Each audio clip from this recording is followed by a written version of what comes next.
नमस्कार दोस्तों, कैसे हैं आप लोग। उम्मीद है आप सब ठीक होंगे। 25 जुलाई 2023 के इकोनॉमिक टाइम्स के एनालिसिस में आपका स्वागत है। स्टार्ट करते हैं।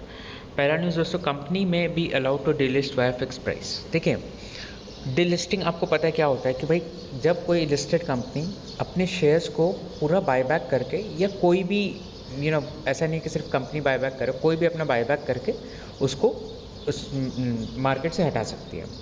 तो अभी फ़िलहाल क्या प्रोसीजर है इसका कि बुक बिल्डिंग के थ्रू जाते हैं, रिवर्स बुक बिल्डिंग के थ्रू। बुक बिल्डिंग मतलब आप एक प्राइस रेंज कोट करते हो कि सपोज़ मान लो हमको जो बायबैक करना है वो 200 टू 250 के बीच में करना है।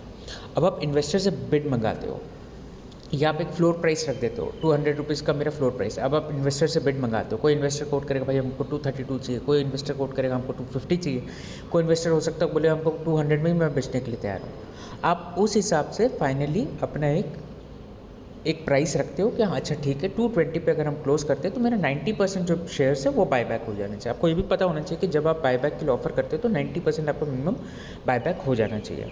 तो अब क्या है, इसमें बायबैक के लिए गवर्नमेंट ने रूल को अमेंड किया है, सेबी ने, और ये चीज़ बोला है कि भाई हम जो बायबैक करेंगे वो फिक्स प्राइस पे ही आप अनाउंस करोगे। एज इन जब आप पहले करोगे तो बुक बिल्डिंग वगैरह नहीं करोगे, आप रिवर्स बुक बिल्डिंग का जो प्रोसेस है वो आप नहीं करोगे। आप डायरेक्टली बोलोगे कि हम डायरेक्टली शेयर को 222 में बाय करेंगे या 220 रुपीज़ में बाय करेंगे। इससे प्रॉब्लम क्या होगा, इससे प्रॉब्लम पहले तो क्या हो रहा था, पहले ये समझिए आप। पहले प्रॉब्लम ये हो रहा था कि कंपनी के जो इनसाइडर लोग हैं ना, उन्हें पता चल जाता था कि भाई कितना में बायबैक हो रहा है, कितने में बायबैक नहीं हो रहा है। तो ये सब इन्फॉर्मेशन से वो लोग ट्रेड करने की कोशिश करते थे, ठीक है।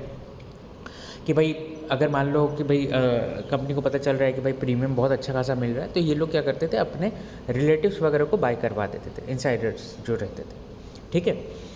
फिर अब क्या रहता है कि भाई अब अगर कंपनी एकदम से अगर बायबैक के लिए अनाउंस कर देगा तो भाई अब वो प्रॉब्लम में हट जाएगा ना। जब कंपनी डायरेक्टली बोल देगा 220 तो एग्जिस्टिंग रिटेल होल्डर जिसको चाहिए वो लेंगे, जिसको नहीं चाहिए वो नहीं लेंगे। अभी आपने देखा होगा हाल फिलहाल में जब विप्रो ने और इन्फोसिस ने बायबैक अनाउंस किया था, कई सारे एनालिस्ट ने अपना व्यू दिया था कि भाई इतने से इतने रेंज में हो रहा था बायबैक करना चाहिए, इतने से इतने रेंज में होता है तो बायबैक नहीं करना चाहिए। अब आप बायबैक के लिए अप्लाई कर रहे हो, मतलब से सपोज़ मान लो जो 220 के रेंज में अगर बायबैक आपका बेनिफिशियल होता है, ये चीज़ आपको कैसे पता चलेगा कि 220 में ही बायबैक हो रहा है। ये तो पता चल गया आपको बेनिफिशियल होगा 220 में, बट ये चीज़ कैसे पता चलेगा। तो यही चीज़ इनसाइडर लोग को पता चल जाता था पहले से कि भाई हाँ 220 में बायबैक हो रहा क्योंकि कंपनी में इतना ही बिड आया है। तो इन लोग क्या करते थे, फट से अनाउंस कर देते थे। मैं और आप जैसे लोग क्या एज ए रिटेलर हम डाउट पे रहते थे, हम बोलते थे यार छोड़ यार बेच देते हैं, अभी क्या पता 220 में नहीं होगा, हम 210 ही लेके रह जाते थे। तो अब इसीलिए आप आई होप आपको एक प्रॉब्लम स्टेटमेंट समझ में आ गया होगा। अब देखिए ये जो अनाउंसमेंट है इसका कोई प्रॉब्लम नहीं है, इसका एक छोटा सा प्रॉब्लम कंपनी की तरफ से अगर देखा जाए तो क्या है, कंपनीज़ को कैसे पता चलेगा कि भाई हम इतना प्राइस को अगर हिट करेंगे तभी जाकर मेरा 90% बायबैक होगा। इससे क्या होगा, थोड़े फेल्ड ट्रांजैक्शंस हो सकते हैं बायबैक के, बट एज ए रेगुलेटर उन्हें कोई प्रॉब्लम नहीं है, सेबी को। एज एन इन्वेस्टर आपको भी कोई प्रॉब्लम नहीं होना चाहिए, ठीक है। बायबैक हुआ तो हुआ, नहीं हुआ तो नहीं हुआ, ठीक है, क्योंकि आपको तो बायबैक का प्राइस पता चल गया था। फिर उसके बाद उन्होंने और भी काफ़ी अनाउंसमेंट किया है सेबी के चीफ ने, जैसे कि instantaneous settlement of stock market transaction. India आपको पता है T+3 से T+1 में ऑलरेडी मूव कर चुका है, and India is one of the only largest economy जो कि इस पे किया है। डेवलप कंट्रीज़ में आज के डेट में T+2 से ऊपर नहीं बढ़ पा रहे। T+1 मतलब आज अगर मैं ट्रांजैक्शन कर रहा हूँ तो कल वो ट्रांजैक्शन सेटल डाउन हो जाएगा। आप बोलोगे सर पैसा तो कट जाता है, ये चीज़ हो जाता है। नहीं, देखिए दोस्तों, वो जो पैसा कटता है, वो जो पैसा सामने वाले को मिलता है, उस पूरा प्रोसेस में आपके इसमें कब क्रेडिट होगा, आपके इससे कब डेबिट होगा, आप जो देखते हो वो ब्रोकिंग फर्म के ऐप में देखते हो। आपके जो CDSL जो अकाउंट है आप देखना, वो आपको एक दिन बाद मैसेज आता है कि तुम्हारा ट्रांजैक्शन हो गया करके, ठीक है।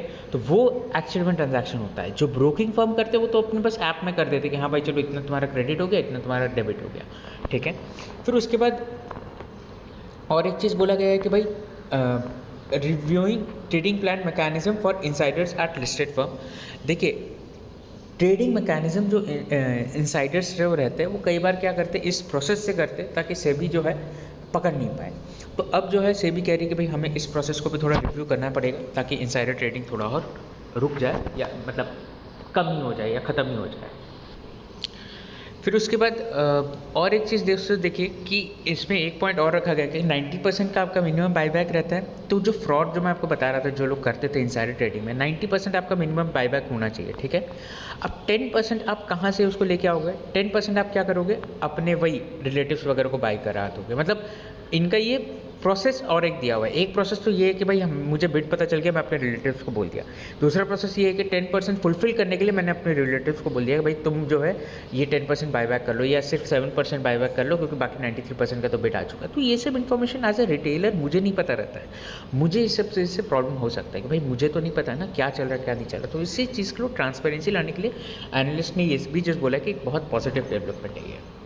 नेक्स्ट न्यूज़ दोस्तों, top Tesla executives likely to meet Goyal soon. ये देखिए छोटा सा डेवलपमेंट है। ये न्यूज़ में नहीं बोलूँगा मैं, बट हाँ क्योंकि हेडलाइन में था तो फ्रंट पेज में था तो मैं सोचा कवर कर दूँ।